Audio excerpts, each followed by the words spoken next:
특별히 오늘 성찬 예식이 있기 때문에 고린도전서 11장 말씀, 주께서 친히 우리를 위하여 제정하신 성찬과 관련된 본문 말씀입니다.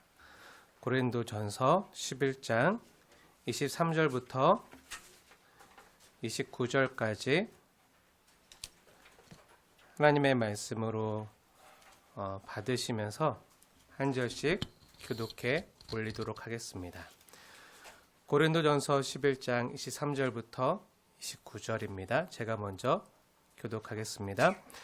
내가 너에게 전한 것은 주께 받은 것이니 곧 주 예수께서 잡히시던 밤에 떡을 가지사 축사하시고 떼어 이르시되 이것은 너희를 위하는 내 몸이니 이것을 행하여 나를 기념하라 하시고 식후에 또한 그와 같이 잔을 가지시고 이르시되 이 잔은 내 피로 세운 새 언약이니 이것을 행하여 마실 때마다 나를 기념하라 하셨으니 너희가 이 떡을 먹으며 이 잔을 마실 때마다 주의 죽으심을 그가 오실 때까지 전하는 것이니라.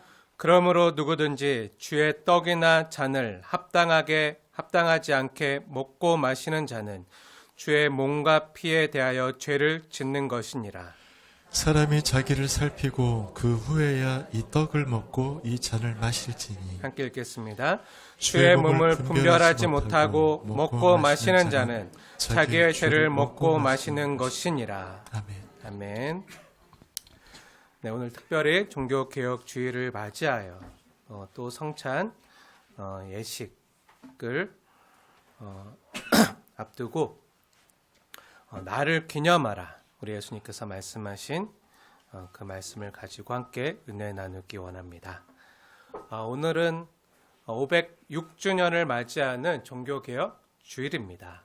종교개혁 주일은요, 1517년 루터가 10월 31일 날 비텐베르그 대성당에 95개조 방방문을 붙이고 오직 성경으로 돌아갈 것을 외쳤던, 또 그것을 기념하는 복된 주일입니다.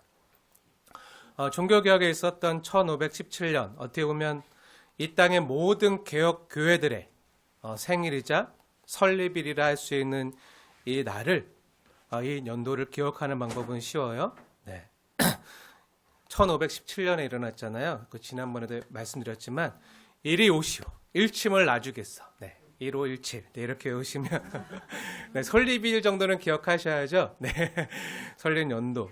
네, 우리 장로교회 역시 개혁교회입니다. 개혁교회가 생일을 맞은 506주년 이 귀한 날, 당시 타락한 중세 교회를 향해서 오직 성경, 오직 그리스도, 오직 믿음, 오직 은혜, 오직 하나님께 영광이라는 그 종교개혁의 5가지 정신으로 그 당시 타락했던 교회에 일침을 놔주면서 날마다 새롭게 우리 성도들의 삶이 성경으로 개혁되어지길 추구했던 그 소중한 마음과 개혁의 정신을 오늘 다시 생각하고 기념하는 이 종교개혁 주일날, 우리는 오늘 오직 그리스도를 기념하기 위해서 특별히 주 예수님의 만찬인 성찬 예식을 거행하려고 합니다.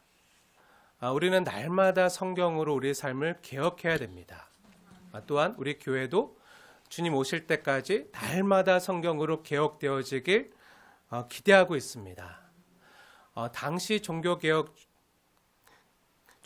할 때 루터가 그 비텐베르그 대성당에 95개조 방방문을 붙이고 종교개혁을 외쳤을 때, 성경으로 돌아가자고 외쳤을 때는 당시 성찬 예식 역시 반방문에 굉장히 많은 분량이 차지할 정도로 당시 타락했던 중세 암흑기에 그 로마 교회가, 천주교회가 잘못된 형식으로 성찬 예식을 집행하고 있었던 것을 반박하는 내용들도 굉장히 많이 수록됐어요.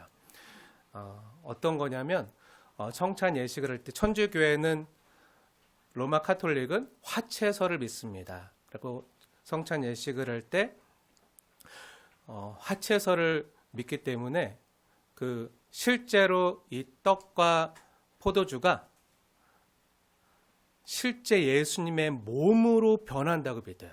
실제적으로. 그러니까 그 떡이 예수님의 살로 또 그 포도주가 예수님의 실제 피로 그 순간 변한다고 믿어요. 그래서 이거를 굉장히 귀중히 여기고 그것을 또 때로는 숭배하고 그 사제 외에는 만지지도 못하게 하고 또 사제가 그것이 남았을 경우에는 그리스도의 피기 때문에 또 살이기 때문에 이제 사제들이 다 그것을 먹거나 이렇게 하는 경우를 보게 되는데 근데 당시 그 천주교회는 이 성찬 예식을 굉장히 숭배하면서 예수님께서 기념하라 하셨기 때문에 기념하는 건 너무 좋지만 기념을 넘어서 이 그 떡과 잔이 실제로 예수님의 몸인 것처럼 숭배하면서 실제 예수님의 몸으로 숭배하면서 그렇게 드려졌던 그 모든 거에 대해서 이제 루터가 95배조 방방문에 굉장히 많은 분량을 이렇게 기록했던 어떻게 보면 당시 종교개혁의 기치를 걸었던 그 종교개혁자들이 그 정신이 뭐였죠? 오직 하나였어요. 성경으로 돌아가자는 거예요. 성경으로 우리 신앙을 다시 되돌아보고 성경과 다른 것이 있다면 새롭게 개혁하자는 거였는데 당시 로마 카톨릭 교회는 이 성찬 예식을 너무 숭배하고 우상시했기 때문에 이것을 성경으로 돌이키기 위해서 돌아가자고 했는데 오늘날 이 종교개혁의 정신을 받아서 세워진 많은 개혁 교회들이 우리 장로교회를 포함한 많은 개혁 교회들이 성경적으로 하지 않는 것 가운데 또한 하나가 성찬 예식이에요. 성찬식, 주 예수님의 만찬. 왜죠? 예수님께서 직접 이 성찬 예식을 주님이 제정하셨어요. 그리고 이것을 행함으로 기념하라 하셨는데 많은 개혁 교회들은요 성찬 예식을 자주 거행하지 않아요. 천주교회는 매주 자주 굉장히 많이 숭배할 정도로 많이 하는데 우리는 거의 하지 않아요. 물론 코로나 전염병으로 인해서 안전을 위해서 총회 지침 때문에 그동안 하지 못했던 안타까운 시간들이 있었지만 이제 정상화가 되었고 조금 어느 정도 회복이 되었기 때문에 다시 할 수 있게 너무 기쁘고 감사한 마음인데 그래서 우리가 성경적으로 돌아가는 게 뭐죠? 이 성경 말씀대로 하는 거잖아요. 근데 우리 개혁교회들은 그동안 성찬 예식을 말씀보다 강대상에 선포되는 말씀보다 더 어떻게 보면은 비중을 낮게 여겨서 성찬 예식을 자주 안 했던 건 역시 성경적으로 하는 게 아닙니다. 그렇기 때문에 성경적으로 돌아가는 건 이 성찬 예식을 주님께서 제정하신 이 성찬식을 자주 거행함으로 예수님의 죽으심을 기념하는 이게 어떻게 보면 오늘날 개혁교회가 또 해야 될 종교개혁의 정신과 또 가르침이 생각돼서 특히 오늘 종교개혁주일날 이런 성찬 예식을 할 수 있게 돼서 너무 기쁘고 감사하고 앞으로는 자주 하려고 그래요. 자주. 적어도 분기별로 한 번씩은 이렇게 하려고 합니다. 많은 조국교회 있는 교회들이 거의 1년에 한 번 하거나 반기별로 한 번 하는데 너무 그렇게 되면 주님이 자주 나를 기념하라고 하셨는데 그렇지 못하는 것 역시 성경적으로 하는 게 아니기 때문에 가능하면 이렇게 자주 하려고 하는데요. 그래서 오늘 특별히 또 너무 오랜만에 그 코로나 감염병 사태 이후로 처음 몇 년 만에 하는 이 주 예수님의 만찬이기 때문에 성찬 예식이 어떤 의미를 갖고 있는지 잘 모르시거나 아니면 알아서도 기억하지 못하시거나 아니면 또 처음 오늘 성찬 예식에 참여하는 분들이 계실 것 같아서 성찬 예식을 분별하지 못하고 그냥 먹고 마시는 거는 하나님 앞에 죄를 짓는 거예요. 우리가 방금 말씀을 통해서 읽었지만 봉독했지만 이 성찬 예식이 무엇인지도 모른 채 의미도 모르고 그냥 먹고 마시는 거는 하나님 앞에 죄를 짓는 거기 때문에 이 성찬의 의미, 주 예수님의 만찬의 의미를 깊이 되새기고 나누기 위해서 또 정말 기쁨과 감격으로 참여하기 위해서 오늘은 특별히 창세기 연속 강의가 아니라 이 성찬과 관련된 말씀을 중심으로 고린도전서 11장에 나타난 말씀을 중심으로 은혜를 나누기 원합니다. 그리고 이제 분기별로 계속 앞으로 자주 하게 될 때는요, 그때는 성찬 예식에 대한 말씀이 아니라 계속 연속해서 강해를 할 거예요. 너무 오랜만에 새롭게 하기 때문에 의미를 다시 한번 되새기고 기억하면서 나누기 위해서 오늘 창세기가 아니라 고린도전서 말씀을 전하는 것을 이해를 해주시기 부탁드리겠습니다. 우리 하나님께서 우리 주의 몸된 교회와 또 성도들을 사랑하셔서 은혜를 주시기 위해서 만드신 통로가 두 가지가 있는데요. 은혜의 수단이 두 가지가 있는데 이 은혜의 수단 두 가지 중에 하나는 바로 선포되어지는 말씀이고요. 또 하나는 성례예요. 네. 예배 때마다 선포되어지는 하나님의 말씀은요, 보이지 아니하는 은혜의 수단이고요. 또 하나, 눈에 보이는 은혜의 수단으로 우리에게 주신 것이 바로 성례입니다. 성례가 뭐죠? 네, 거룩한 예식이잖아요. 이 성례에는요, 두 가지가 있어요. 크게 세례와 성찬이 있습니다. 오늘은 특별히 종교개혁 주일을 기념해서 성찬을 거행하려고 하는데요. 아까도 얘기했지만 사실 성찬 예식은요, 매 주일마다 하는 게 가장 좋아요. 그래서 저희 형제교회 중에 하나인 무지개 교회는 매 주일마다 합니다. 매주일 성찬을 거행하는데 그게 가장 좋긴 하지만 여러 가지 현실적인 문제 때문에 자주 매주일 못하더라도 자주 하는 것은 너무 좋고 성경적으로 그것이 더 옳습니다. 성도가 모두 함께 예배에 참여할 때마다 이 성찬을 거행함으로 매주일 주 예수님의 십자가와 부활을 기억하고 또 예수님이 중심이 되는 예배를 드릴 수 있기 때문에 너무 좋은 거예요.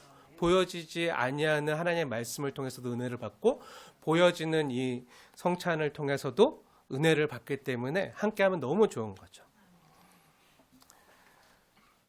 우선 우리가 기억해야 될 것 중에 가장 중요한 것 한 가지는요, 이 성찬은 교회가 필요해서 교회가 필요를 따라서 더 은혜 받기 위해서 교회가 만들거나 사람이 만든 제도가 아니라는 것을 우리가 기억하는 게 너무 중요해요. 정말 그러한가 우리 말씀을 보겠습니다. 23절 말씀, 고린도전서 11장 23절 말씀 함께 읽겠습니다. 시작. 내가 너희에게 전한 것은 주께 받은 것이니 곧 주 예수께서 잡히시던 밤에 떡을 가지사. 네, 아멘. 이 성찬 예식은요, 제자들을 떠나가시면서 주 예수님께서, 하나님이신 예수님께서 친히 세워 전해주신 제도예요. 하나님이 직접 제정하신 제도예요. 사람이 세운 게 아니에요. 교회가 만든 제도가 아니에요. 사람이나 교회 필요를 따라 더 은혜 받게 하려고 더 뭔가를 그 은혜를 고치시키기 위해서 만들어낸 필요해서 행한 제도가 아니라 누가 만드셨다고요? 네, 주 예수님이 친히 만드시고 제정해서 기념하여 지키라고 명령하신 고귀한 제도입니다. 그럼 무엇을 기념하라고 주 예수님께서 직접 제정하신 거죠? 네, 나의 죽음을 기념하라. 나의 죽음을 기념하라. 이것을 예수님이 명령하시고 이것을 기념하라고 직접 제정하신 거예요. 오늘 성경 본문에도 분명히 나타나듯이 이 성찬 예식은요, 주 예수님의 죽으심을 기념하는 상징적인 제도예요. 주님의 죽음은요, 곧 주님의 십자가의 사랑을 기억하고 그것을 기념하기 위한 굉장히 귀한 은혜의 수단으로 하나님이 교회와 성도들에게 주신 그런 제도라는 거예요. 기념하라는 것은요, 다른 말로 하면 감사하라는 거예요. 감사하라고. 구약에도 하나님이 직접 제정하신 절기들이 있잖아요. 그래서 기념하여 지키라고 하잖아요. 이건 영원한 내 언약이니 기념하여 지키라고 하잖아요. 그 얘기가 뭐죠? 감사라는 거죠. 그래서 감사절인 거예요. 네, 기념하라는 거는 쉽게 말하면 감사하라는 거예요. 우리 구주의 십자가 사랑을 감사하라는 거예요. 이 성찬 예식은 사람이 만들거나 교회가 제정한 게 아니라 그 기원이 하나님께 있어요. 하나님이신 예수님께 있는 그 신적 기원과 신적 권위를 갖는 매우 귀한 예식이에요. 그리고 이 일을 위해서 세움받은 사람들이요, 저와 같은 목회자들이에요. 사실 저와 같은 목회자들은요, 이 예식을 위해서 세움받은 사람이라고 해도 과언이 아니에요. 아까 은혜의 수단으로 두 가지가 있다고 했잖아요. 하나님의 교회와 성도들에게 주시려고 하는 은혜의 수단. 이 두 가지 있는데 무엇과 무엇이었죠? 네, 말씀과 성례라고 했잖아요. 그래서 보이지 않는 은혜의 수단인 말씀으로 성도님들을 섬기고, 또 보여지는 이 은혜의 수단인 성례, 세례와 성찬으로 성도님들을 섬기도록 부름받은 사람들이 저와 같은 목회자들이에요. 그래서 목사 안수를 받는다는 건요, 목사 안수를 받고 기름 부음 받는다는 건 다른 말로 하면요, 말씀과 성례의 수종자가 되기 위한, 그러니까 말씀과 성례의 수종자로 세움을 받는 자들, 그래서 안수를 받는다는 뜻이기도 해요. 저는요, 어떻게 보면 이 말씀과 성례를 위해 존재하는, 기능적으로 존재하고 이렇게 세워진 사람이에요. 네, 왜죠? 저를 위해서? 아니죠. 교회를 위해서, 성도님들을 위해서 하나님은 저를 심부름꾼으로, 종으로 세운 거예요. 그러니까 여러분이 이걸 누리셔야 돼요. 그럼 이 성찬은 무엇을 위해서 하는 거죠? 23절 말씀 제가 읽을게요. 23절 하반절에 있는 말씀인데요. 제가 읽겠습니다. 자세히 보세요. 23절 하반절 말씀. 주 예수께서 잡히시던 밤에 떡을 가지사 축사하시고 떼어 이르시되, 이것은 너희를 위하는 내 몸이니 이것을 행하여 나를 기념하라 하시고, 식후에 또한 그와 같이 잔을 가지시고 이르시되, 이 잔은 내 피로 세운 새 언약이니 이것을 행하여 마실 때마다 나를 기념하라 하셨으니. 아멘. 주 예수님의 말씀이에요. 그럼 왜 이 성찬을 하는 거죠? 네, 우리 주님을 기억하고 기념하기 위해서죠. 죄송하지만 우리는요, 너무 자주 소중한 것을 잊어버려요. 그렇죠? 너무 자주. 이 시원한 물 없으면 못 살잖아요. 물 없으면 일주일도 못 살아요. 근데 이 시원한 물이나 공기 없으면 1시간도 못 살아요. 네, 공기나 물이나 또 사랑이나 정말 없어서는 안 되는 너무 중요한, 우리가 사람답게 하나님의 자녀답게 살기에 너무 꼭 필요한, 하나님 우리에게 주신 소중한 것들. 그런데 우리는 너무 항상 우리와 같이 있으니까, 또 보이지 않으니까 너무 없어서는 살지 못한 너무 중요한 거지만, 너무 소중한 거지만 우리는 어떻게 하죠? 너무나 쉽게 잊고 살아요. 너무나 쉽게 잊고 살아요. 하나님의 은혜도 너무 자주 잊고요. 부모님의 은혜도 너무 쉽게 망각하고요.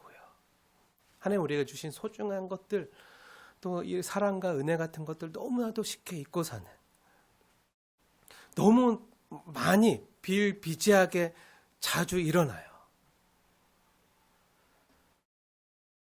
그래서 주님께서 우리에게 이것을 다시 한번 되새기고 기억할 수 있도록 기억하라, 기념하라, 주님이 명령해 주셨어요.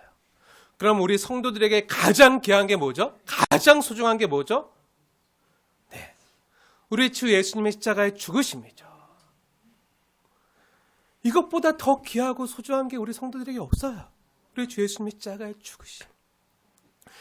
이 주님의 죽으심을 기억하고 기념하라는 건 또 무엇을 우리가 기억하고 감사하라는 거죠? 네, 주님이 날 사랑해서 대신 그 자신의 생명을 버리면서까지 나를 구속하여, 나를 구원하기 위하여 대신 속전을 치르신, 대가를 치르신, 그만큼 하나님이 내 생명을 바쳐도 아깝지 않을 만큼 내가 너를 사랑한다. 그 하나님의 사랑을 기억하고 기념하라는 거예요. 그래서 오늘 행하는 이 주님의 몸, 이 주님의 피, 주님이 자신의 살과 피를 다, 살을 찢으시고 피를 흘리시면서까지 우리를 위해서 나타난 그 하나님의 사랑, 그 주님의 죽으심을 기억하고 기념하고 생각하라고 부르신 귀한 자리가요, 바로 이 성찬의 자리예요. 그럼 우리가 왜 주님의 죽으심을 기억해야 되는 거죠? 네, 주님의 교훈이나 주님의 숭고한 삶이나 주님의 그 행위들이 아니라 왜 하필 주님의 죽음을 기억하라고 주님께서 말씀하시고 명령하신 거죠? 네, 우리 주 예수님의 죽음 안에, 그 십자가의 죽으심 안에 위 언급했던 주님의 가르친 교훈, 주님의 숭고한 삶이나 주님의 모든 이 땅에서 행위가 다 들어가 있기 때문이에요. 그 모든 주님의 사랑의 클라이막스가 그 예수님의 십자가의 죽음에서 나타났기 때문에 이것을 기념하라고, 기억하라고 명령하고 있는 그 죽으심 안에 다 들어가요. 그 예수 십자가 안에 기독교 복음의 정수가요, 핵심이요, 다 들어가 있는 거예요. 그게 뭐죠? 네. 우리 삼일체 하나님의 우리를 향한 사랑, 하나님과 원수되었던 우리를 하나님이 사랑하신다는 그 확실한 증거가 그 예수님의 십자가 사랑에, 그 예수님의 죽음에 나타났기 때문이에요.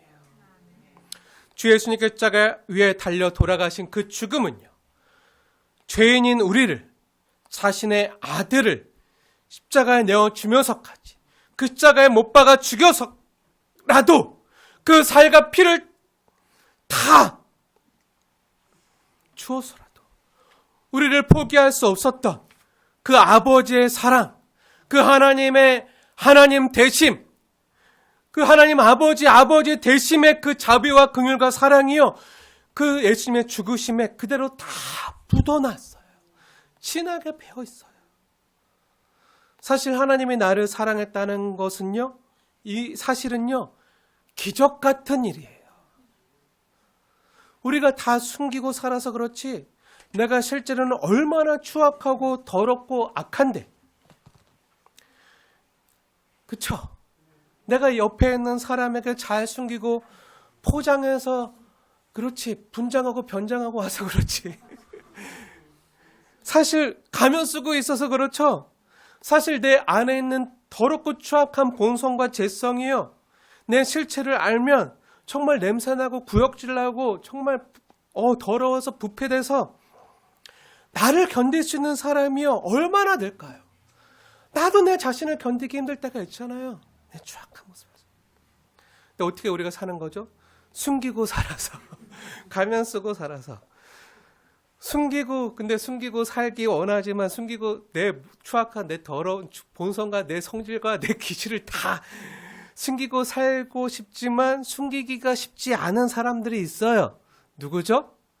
가족이죠. 같이 살고 있는 가족. 가족들한테 가족 내 모습 누구보다 잘 알아요. 내 허물을 다 알아요. 내 본성, 내 성질 다 알아요.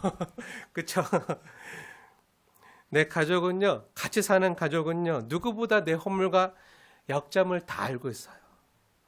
그럼에도 참아주고 함께 살아주니까 얼마나 감사해요. 그렇죠? 네, 혹시 사랑하는 가족이 내 옆에 있다면 한번 이 시간 고맙다고 고백해 봅시다. 네, 네, 네. 네, 참아주고 나도 못 참겠는데 내 옆에 있는 가족이 내 참아줘서 살아주니 얼마나 고마워요. 여보, 더러운 성질을 가진 나 참아줘서 고마워요. 엄마 아빠 날 참아줘서 감사해요. 자녀들아, 날 참아줘서 고맙다. 너 누구 닮아서 이러니? 누구 닮았겠어요? 내 기질과 내 성품. 네, 근데 날 참아줘서 고맙다. 내 허물과 약점을 다 알고도, 내 기질과 성품을 다 알고도, 내 성질을 다 알고도 그 허물을 덮어주고 참아줘서 고맙다. 근데 왜 참아줄 수 있는 거죠? 왜 덮어줄 수 있는 거죠? 왜 감싸줄 수 있는 거죠? 네, 사랑하기 때문에. 사랑하기 때문에. 네, 사랑하니까 참아주고 함께 살아갈 수 있는 거죠. 네, 사랑하니까 그 성질임에도 불구하고 그래도 데리고 살아주는 거예요. 네, 사랑하니까 가능하죠. 사실 죄에 익숙하고요, 죄를 탐닉하는 우리잖아요.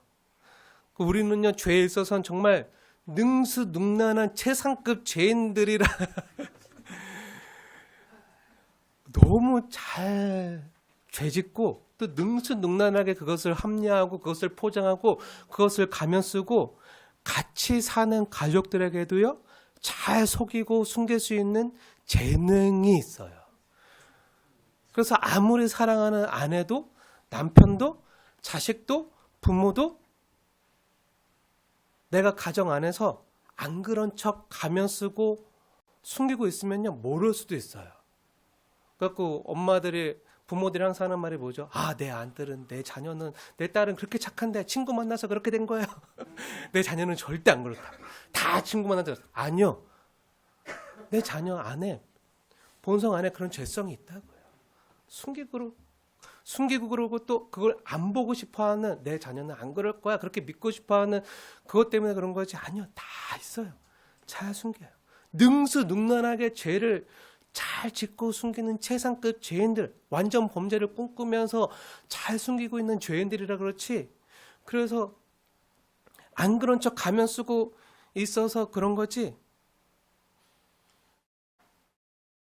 근데요, 숨기지 못하는 분이 있어요. 내 사랑하는 아내, 남편, 부모, 자식에게도 숨기지만 숨기지 못하는 분이 계세요. 누구죠? 우리를 만드시고 창조하신 우리 하늘 아버지. 하나님은요, 우리 겉모습이나 우리 행위만이 아니라 내 중심을 보고 계세요. 중심을 아시기 때문에 하나님을 속일 수는 없어요. 우리 하나님 아버지는요, 우리의 속속들이 다 아세요. 우리의 마음속 중심까지 다 아세요.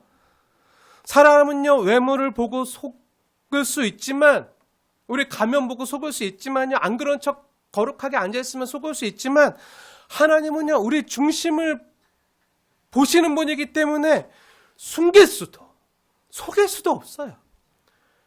그런데 참아주시고, 인내해주시고, 받아주시고, 용서해주시고, 그럼에도 자녀라고 인정해 주시는 거예요.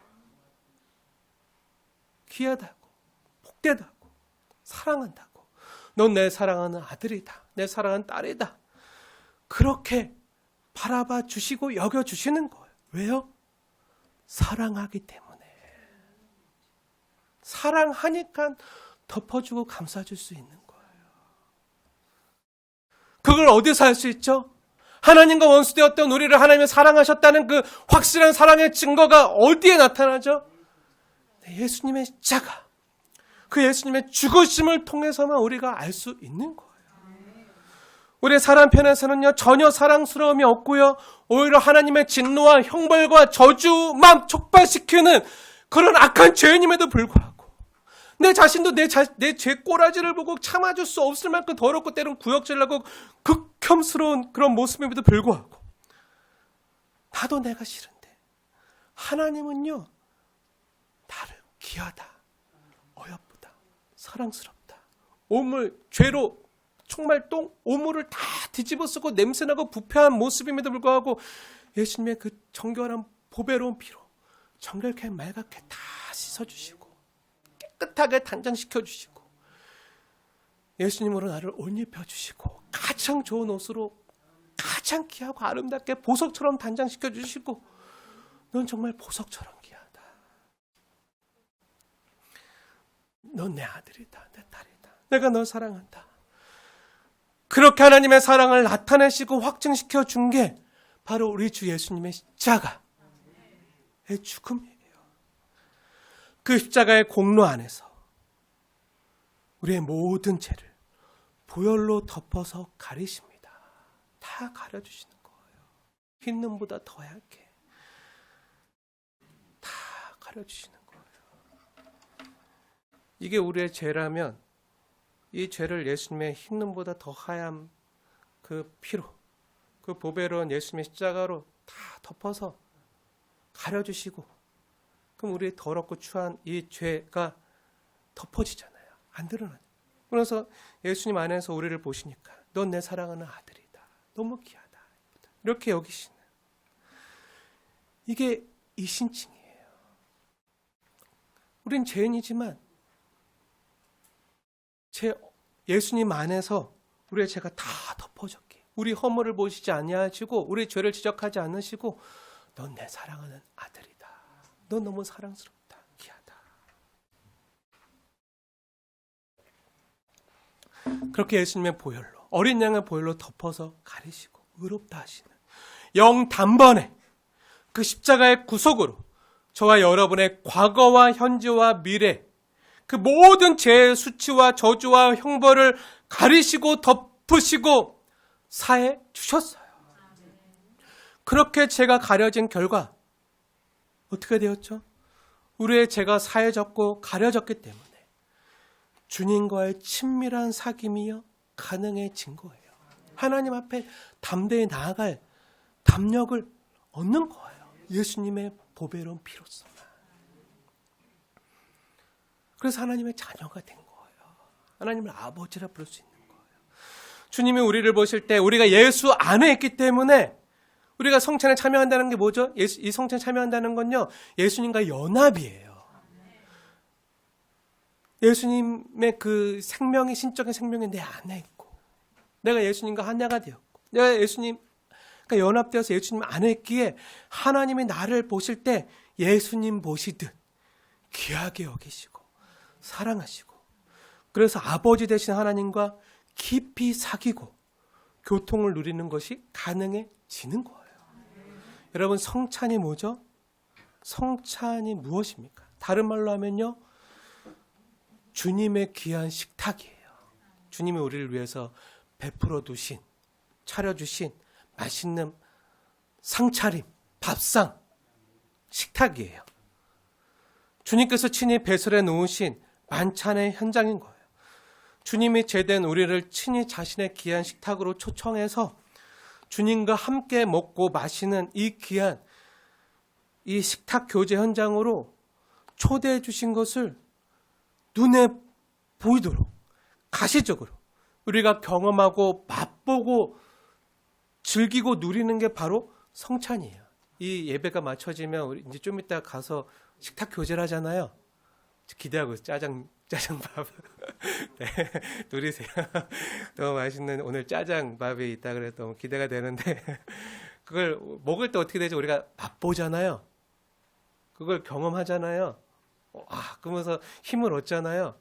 그걸 우리가 누리는 것처럼 주님 우리를 위해서 베풀어 주시니 귀한 식탁에 우리가 주님의 귀한 신적인 생명을 예수님의 안에 있는 그 생명을 맛보고 경험함으로 힘을 얻도록 주님이 배설해 놓은 그런 귀한 식탁이에요.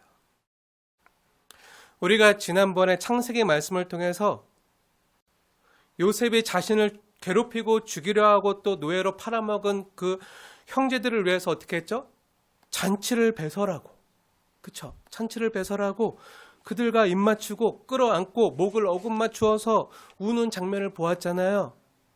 그렇게 형제로 하나님의 가족으로 회복이 되었잖아요. 하나님이 우리를 그렇게 회복시키는 자리가 바로 이 자리예요. 보통 사람 같으면요, 복수심에 물차서 잔치나 식탁은커녕 사약을 내렸을 텐데 저 같으면 사약을 내렸을 텐데 요셉은 그러지 않았어요. 더군다나 이제 내가 형님들의 가족과 자녀들까지 다 먹여 살릴 테니까 제가 다 부양할 테니까 우리 함께 살자고, 함께 모여서 함께 살자고, 제가 부양하겠다고 말하는 걸 우리가 함께 보았잖아요. 창세기 말씀 보았잖아요. 그렇게 놀라운 회복과 화해가 일어나는 자리가 어떻게 보면 이 성찬의 자리라고도 할 수 있어요. 창세기에서는 요셉이 그렇게 형제들에게 했지만 오늘날 우리에게는 누가 그렇게 했죠? 하나님이신 예수님이 직접 우리를 위해서 그런 은혜를 베풀어 주신, 실제로 이 땅에 있었던 역사 중에서 이 땅에 실제로 있었던 그 역사 중에 한 번은 이런 적이 있어요. 이런 일이 있었는데 예수님께서 십자가 지시기 마지막 한 주일에 십자가 지기 전 마지막으로 제자들과 함께 했던 그 최후의 만찬 기억하십니까? 최후의 만찬. 네, 그 만찬에는요, 여러분도 기억하시겠지만 누가 있었죠? 가롯 유다도 있었어요. 예수님을 팔아먹었던, 요셉을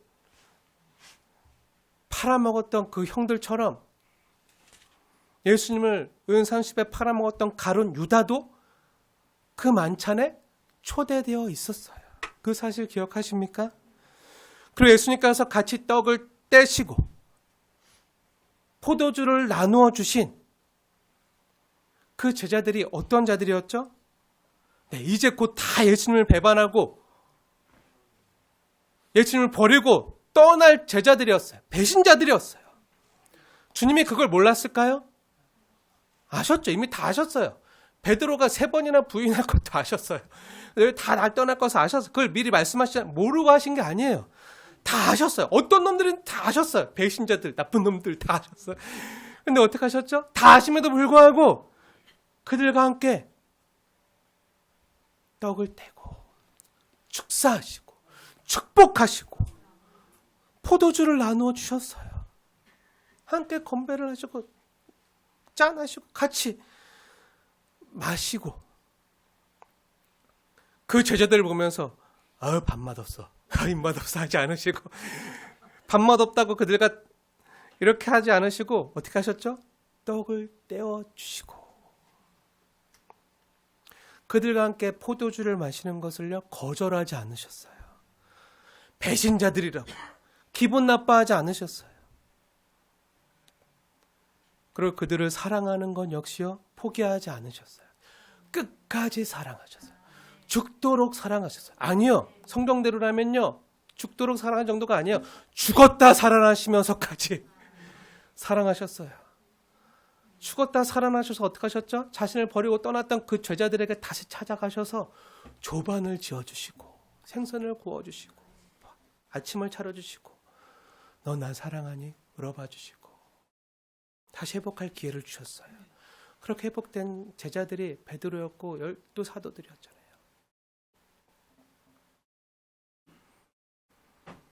포기하지 않으셨어요.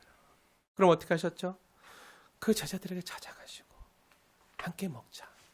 식탁 교제를 나누시고 우리가 최후의 만찬을 우리가 기억하고 알고 있지만 그 다음에 어떻게 하셨죠? 오히려 제자들의 종이 되어 그들의 더럽고 냄새나는 발을요 정성스럽게 한 사람 한 사람 정성스럽게 그 발을 씻겨주시고 수건으로 닦아주셨어요.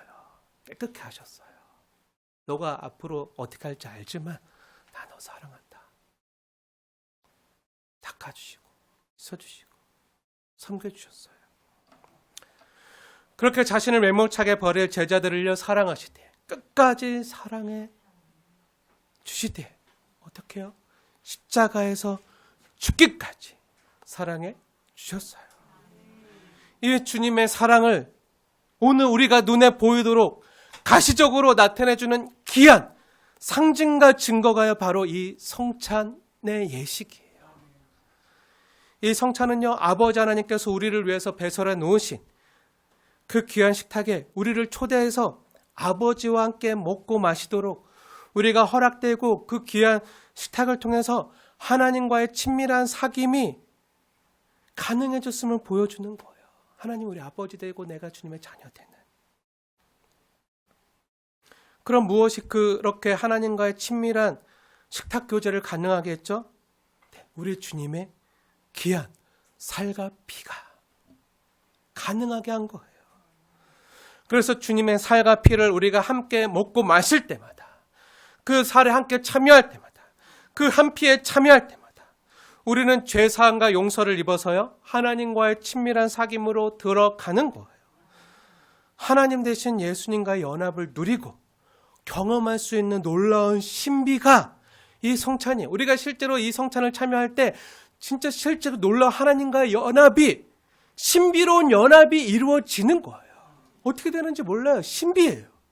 그래서 신비예요. 예수님과 연결된 한 지체고 예수님 안에서 한 몸임을 실제적으로 경험할 수 있는 놀라운 감격과 신비가요, 바로 이 귀한 성찬을 통해서 가능해지는 거예요. 그래서 우리는 성찬에 나아갈 때마다 먼저 우리의 자격 없음과 우리의 죄됨을 바라보면서 하나님 앞에 송구하고 죄송하고 정말 하나님 앞에 부끄럽고 죄를 토설하고 자백할 수밖에 없는, 그럼 우리는 그렇게 무익하고 정말 무자격한 죄인 중에 괴수입니다 라는 인식을 깊이 가지고 나가야 돼요. 그와 동시에 아버지의 존전 앞에 은혜의 보좌 안에 그 지성소의 가장 깊은 곳까지, 그 하나님의 놀라운 신적인 생명, 영생까지 우리를 초대해서 잔치를 베푸시고 식탁을 베풀어서 함께 먹고 마시는 그 복된 식탁에 부름받은 줄 알고 그 감사와 감격이요 또 함께 있어야 돼요. 영생이 뭐죠? 유일하신 참 하나님과 그가 보내신 자 아들 예수 그리스도를 아는 거잖아요. 그럼 우리가 어떻게 하나님의 그 영생, 신적인 생명을 우리가 얻게 되는 거죠? 이 성찬에 참여함으로. 예수님과 하나가 될 때, 연합될 때 예수님이 영원 전부터 하나님과 친밀한 사귐과 교제를 나눴잖아요. 그 신적인 생명이 있잖아요. 이 성찬을 통해서 우리에게 주어지는 것을 상징적으로 나타내는, 눈에 보이도록 상징적으로 나타내는 그게 바로 이 귀한 성찬의 자리예요. 그러면 우리는요, 이 죄인인데 참여할 수 없는 자들이었는데 이 복된 부르심을 받은 거에 대해서 우리가 할 수 있는 건 뭐죠? 감사밖에 없는 거예요. 감사와 감격.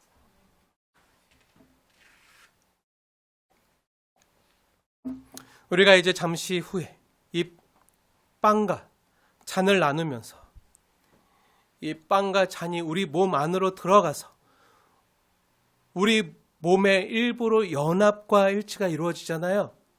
그 빵이 우리의 살이 되잖아요. 또 그 피가, 그 포도주가, 그 잔이 우리의 피가 되고 우리 몸을 이루는 구성이 되잖아요. 그렇게 우리 몸과 연합되고 일치가 되어지는 것처럼 그와 똑같이 주님의 몸과 주님의 피를 상징하는 이 떡과 잔에 우리가 참여하면서 주님과 나 사이에 연합과 일치가 있음을 고백하고 인정하는 거예요. 카톨릭이나 천주교에서 얘기하는 것처럼 이 떡이 실제 예수님의 살이 되는 게 아니에요. 이 포도주가 실제 예수님의 피로 화학적으로 변하는 게 아니에요. 이건 상징이에요. 이 하나님이 우리를 왜 친히 제정하신 이 성찬에, 근데 이것을 정말 우리가 믿음으로 받고 참여할 때 이것이 실질적으로 우리에게 그렇게 경험되어져요. 우리는 이건 상징으로 받아요. 주님을 기념하고 이 사랑을 기억하기 위해서. 이게 천주교와 우리의 가장 큰 차이지만 오늘 우리가 성경적으로 이것에 참여할 때 이 놀라운 주님과의 연합과 일치가요 실질적으로 이루어져요. 어떻게 해요? 신비해요. 하나님이 하시는 거예요. 그래서 우리 은혜로 받는 거예요. 그리고 성찬 역시 은혜로 참여하는 거예요.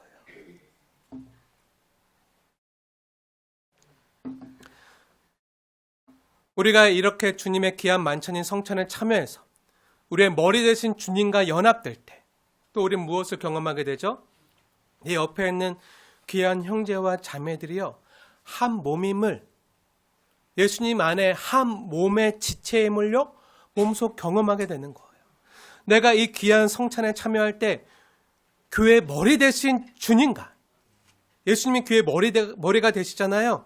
그 머리와 연결되어 있는 연합된 한 지체임을 고백할 뿐만 아니라 이 귀한 성찬에 또한 참여하는 내 옆에 있는 귀한 형제와 자매 역시 주님과 연합된 지체임을 보고 느끼고 경험할 뿐 아니라 주 예수님의 몸 안에서 귀한 연합과 일치가 이루어지는 내 몸의 일부임을, 우리가 그리스도의 몸이잖아요. 교회잖아요. 이렇게 내 몸의 일부임을 알고 보고 고백하고 인정하는 거예요. 우리는 이 모든 것을 주님이 우리를 위해서 제정해 주신 이 성찬을 통해서 실제적으로 경험하고 누릴 수 있는 거예요. 우리가 그리스도 안에서 한 몸임을 이것 행할 때마다 기억하는 거예요. 그래서 원래는요, 하나의 그 빵을, 떡이나 빵을 한 덩어리를 떼어서 하는 게 원래는 더 좋아요. 나중엔 그렇게 할 건데, 근데 지금 아직 좀 조심스럽기 때문에 미리 잘라놨어요. 그것을 네, 상징적으로 예수님의 살임을 기억하고 드시면 되는데 아직 그리고 혹시라도 감염의 염려가 있거나 감기가 있는 분들은 안 하셔도 좋습니다. 또한 내 마음에 또 여러 가지 죄악으로 인해서 불편함이 있는 분들은 분별해서 참여 안 하셔도 양심에 따라서 참여 안 하셔도 괜찮습니다. 꼭 무조건 해야 되는 건 아니에요. 오히려 무조건 아무것도 인식하지 못하고 인지하지 못하고 분별 없이 참여하는 게 하나님 앞에 죄 짓는 거예요.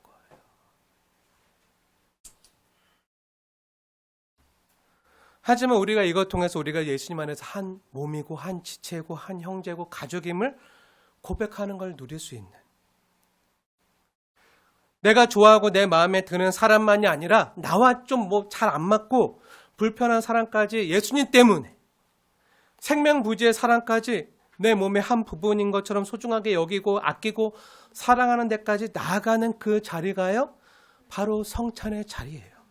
옆에 있는 지치들 한번 보세요. 귀하죠? 이쁘죠? 여러분의 한 몸이에요. 지체예요. 우리가 함께 성찬에 참여한다는 사실을 기억한다면요, 여러분 옆에 있는 귀한 지체가 바로 여러분의 몸의 한 부분임을 고백하는 거예요.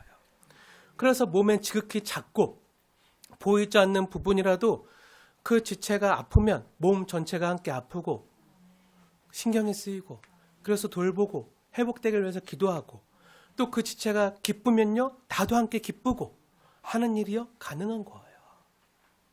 사랑하는 여러분, 이러한 성찬의 의미를 아는 것이 왜 중요합니까? 이러한 성찬의 의미를 알고 참여하도록 성경이 가르치고 있기 때문에, 성찬의 의미를 알아 바른 자세로 성찬에 참여하는 것이 너무 중요함을 오늘 성경 본문이 또한 우리에게 알려주고 있기 때문이에요. 어디에서 알려주죠? 27절 말씀부터 보겠습니다. 제가 하는 말이 아니라 성경의 말씀인데요, 27절부터 29절 말씀까지 함께 읽겠습니다. 시작. 그러므로 누구든지 주의 떡이나 잔을 합당하지 않게 먹고 마시는 자는 주의 몸과 피에 대하여 죄를 짓는 것이니라. 사람이 자기를 살피고 그 후에야 이 떡을 먹고 이 잔을 마실지니 주의 몸을 분별하지 못하고 먹고 마시는 자는 자기의 죄를 먹고 마시는 것이니라. 아멘. 아멘. 이 성찬에 어떻게 참여하는 것이 바르게 참여하는 것입니까? 주의 떡이나 잔을 합당하게 먹고 마실 수 있도록 어떻게 하라고요? 먼저 자기를 살피라고요. 자기를 먼저 살피고 참여해야 되는 거예요. 분별 없이 하지 말라는 거예요. 분별하지 않고 주의 몸인 떡을 먹고 주의 피인 잔을 마시면 주의 몸과 피의 죄를 짓는 거예요. 천주교와 가톨릭은요, 이 떡과 이 잔이 실제로 예수님의 살과 피라고 화학적인 변화를 일으켜서 그렇게 된다고 믿기 때문에 이걸 굉장히 귀하게 숭배하고 정말 우상시해요. 그래서 이걸 그 사제들만 만질 수 있도록 해요. 이거 굉장히 귀해요. 그리고 또 남으면 어떻게 하죠? 신부님들이 다 마셔야 돼요. 버릴 수 없고. 왜요? 예수님이니까. 예수님이 이미 변한 거니까. 예수님이 실제로 변했으니까. 예수님의 살이고 예수님 실제 피니까. 근데 95개조 방방문에, 루터의 95개조 방방문에 어떤 게 있는지 아십니까? 근데 그거 다 때로 남거든요. 그리고 빵 조각이잖아요. 부스러지잖아요. 부스러진 걸 지고 와서 먹거든요. 당시 중세였기 때문에. 그럼 어떻게 되는 거죠? 예수님의 그 몸이 어떻게 되는 거죠? 쥐가 먹는 거잖아요. 그럼 쥐와 연합이 이루어집니까? 말도 안 되는 거죠. 근데 천주교인들은 그렇게 믿는다니까요. 그래서 그런 내용을 95개조 방방문에 기록했어요, 루터가. 단순히 면죄부만이 아니라 성경으로 근데 이 성찬이 어떤 의미인지를 성경적으로 바르게, 상징적으로 이것을 왜 기념해야 되는지 이렇게 한 건데, 하지만 이 부분을 잘못 해석해서 그들은 그렇게 믿어요. 그러니까 자기를 먼저 살펴 참여해야 되고, 분별하지 주의 몸의 떡을 먹고 주의 피인 잔을 마시면 주의 몸과 피의 죄를 짓는다고 그것을 숭배하는 거예요. 근데 그게 우리는 아니라는 걸 알아요. 상징 우리가 믿고 믿음으로 받아들일 때 실제로 우리 안에서 이렇게 일어나는 거지 그게 실제로 화학 변화를 일으키는 건 아니에요. 하지만 그럼에도 불구하고 우리 역시 주님의 말씀의 가르침을 따라서 분별하면서 참여해야 돼요. 무분별하게 참여해서는 안 돼요. 그래서 한국교회뿐만 아니라 이 땅에 흩어진 세계 많은 개혁교회들은요. 이 성찬의 의미를 바르게 알고 참여하도록 최소한의 안정장치로 세례를 받은 입교인들만 이 성찬을 하도록 권하고 있어요. 그래서 어린 아이들은요. 성찬에 참여하지 못해요. 안타깝게도. 왜죠? 네, 29절 말씀처럼 아직 주의 몸을 분별하지 못하고 먹고 마시는 사람은요. 자기의 죄를 먹고 마시는 죄를 또한 지을 수 있기 때문이에요. 27절 말씀처럼 자신에게 죄를 짓는 것뿐만 아니라 주의 떡이나 잔을 합당하지 않게 먹고 마시는 자는 주의 몸과 피에 대해서도 죄를 짓는 게 되기 때문이에요. 하나님 앞에 죄를 짓는 게 되기 때문에 그것을 자기도 모르게 죄를 범하지 않도록 안전장치를 두는 거예요. 죄를 짓는 것보다 안 짓는 것이 훨씬 더 안전하고 좋기 때문에 교회는 최소한의 안전장치를 두고 성찬을 행하고 있어요. 그래서 아직 세례를 받지 못한 분들은 세례 받기를 사모하시고 또 제가 이제 세례 받으실 분들을 신청하십시오. 교육을 받으십시오 할 때 다 교육 받으시길 축복합니다. 네. 그래서 저도 이런 것을 매우 많이 동의하기에 지난주 강고 시간에도 성찬에 참여할 수 있는 자격에 대해서 말씀을 드렸지만 그렇다고 거꾸로 세례 받은 사람들은 다 어제 막 죄짓고 나쁜 짓 하고 음란하고 막 이상한 짓 하고 와서 취해서 여기 와서 또 또 포도주 주시네. 좋다. 하면서 한잔할 수 있는 건가요? 안 돼요. 그게 무분별. 근데 옛날에 실제적으로 초대교회 때 포도주기 때문에 그렇게 무분별하게 먹고 마시는 일이 너무 많았기 때문에 그것이 하나님 앞에 죄가 된다고 말하는 거예요. 실제적으로 우리 한국교회는요, 중국교회는 세례받은 사람들이 굉장히 많아요. 예수님 안 믿고도 세례받아요. 어디서요? 군대 가서. 진중 세례식이라고. 초코파이 하나 때문에 개종해서 초코파이 하나로 세례받은 사람들이 굉장히 많아요. 저도 초코파이 때문에 가서 세례받고 또 받았는데, 주여. 네. 내가 그래갖고 너무 교회 갔는데 세례 주겠대요. 세례 받으면 초코파이도 주고 떡도 주고 십자가 목걸이도 주고 막 한다 그래. 전 예배하러 갔는데 받으래요. 그래서 아무것도 또 받았는데 그래갖고 제대하고 와서 그 신학교 가서 교수님께 말씀 듣는 세례는 태어나서 성부 성자 성령 삼위일체 하나님께 딱 한 번만 받는 거라고. 또 천주교에서 영세를 받았으면 그것도 성부 성자 성령의 이름으로 세례 받았기 때문에 다시 받을 필요가 없다고 이렇게 배웠는데도 불구하고 배웠어요. 나중에 나 세례 2번 받았는데 너무 심하게 죄책감에 짓눌려서 수업이 끝나고 조직 신학 교수님을 찾아가서 똑똑 교수 연구실로 가서 교수님 근데 제가 세례를 2번 받았는데 하나님 앞에 죄 짓는 건가요? 어떡하죠? 회개해야 되나요? 하고 물어봤던 기억도 있는데 네. 하나님의 은혜를 사모함으로 세례를 받은 거라면 괜찮다고 하나님 다 아신다고. 네, 근데 여러분 2번 받으면 안 돼요. 저처럼 2번 받으면 무식하면 이래요. 저처럼 무식하게 이러지 마시고 세례는 한 번만 받는 겁니다. 하지만 굉장히 사모함으로 받아야 돼요. 네. 편집해야지. 네. 네. 그렇지만 그렇다고 또 극단적인 사람들의 주장처럼 28절 말씀을 예로 들어서 사람이 자기를 살피고 그 후에야 이 떡을 먹고 이 잔을 마실지니라 이 말씀을 근거로 이번 한 주간 동안 죄를 지은 사람은 참여하지 마십시오. 상대적으로 죄를 많이 지은 사람은 자신을 살펴서 이 주님의 만찬에 참여하지 마십시오. 라고 말하는 목사님들과 교회들이 많이 있는데요. 그건 저는 아니라고 생각합니다. 왜죠? 자기를 살폈을 때 죄 안 지은 사람이 있나요? 하나님 앞에서. 여러분 이번 주에 죄 안 지은 사람이 있나요? 저도 이번 주에 죄 지은 게 막 생각나는데 그렇다면 이 성찬을 수정드는 저부터 이 귀한 주님의 만찬을 참여하지 못할 거예요.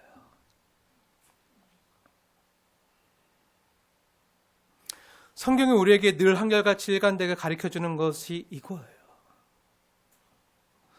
우리 주님이 이 땅에 왜 오셨고 왜 죽으셨죠? 주 예수님께서 이 땅에 오셔서 직접적으로 말씀하신 게 있어요. 우리가 매주 들어서 알지만 인자가 온 것은 섬김을 받으려 함이 아니라 도리어 섬기려 하고 자기 목숨을 많은 사람의 대속물로 주려 함이니라. 예수께서 이르시되 건강한 자에게는 의사가 쓸데없고 병든 자에게라야 쓸데있느니라. 죄인에게라야 쓸데있느니라. 이것을 누가 말씀하셨죠? 네, 예수님께서 직접 말씀하셨어요. 예수님이 이 땅에 온 것은요, 죄인과 병든 사람을 위해서 오셨어요. 하나님의 의에 아무도 이르지 못하기 때문에 그 하나님의 의를 우리에게 선물로 은혜로 전해주기 위해서 죄인들에게. 의인들은 필요가 없어요. 하지만 죄인이라고 고백하는 사람들은요, 이 하나님의 의를 은혜로 받아요. 소외되고 병들고 죄인된 사람들을 섬기시되 죽기까지 섬기러 이 살과 피를 찢으시면서까지 흘리시면서까지 섬기러 오신 거예요. 그래서 이 주 예수님의 귀한 만찬은요, 예수 안 믿는 사람은 참여할 수 없어요. 세례 받았다고 해도 예수 안 믿는 사람은요 참여할 수 없어요. 예수 안 믿는데 이 성찬에 참여하면요, 주님의 귀한 몸을 분별하지 못하고 먹고 마시는 죄를 범할 수 있기 때문에 참여해서는 안 돼요. 분명히 성찬은요, 예수님을 믿고 구주로 고백하는 성도만 참여할 수 있습니다. 아무리 목사라 해도요, 예수 안 믿으면요 참여할 수 없어요. 세례 받았어도 예수 안 믿는 사람 너무 많거든요. 그런 사람은 참여하면 안 돼요. 그렇다고 해서 어떤 분들의 주장처럼 상대적으로 죄를 덜 지은 괜찮은 수준 있는 그리스도인들만 참여하십시오 하는 것도 주님이 제정한 성찬의 의미가 아니에요.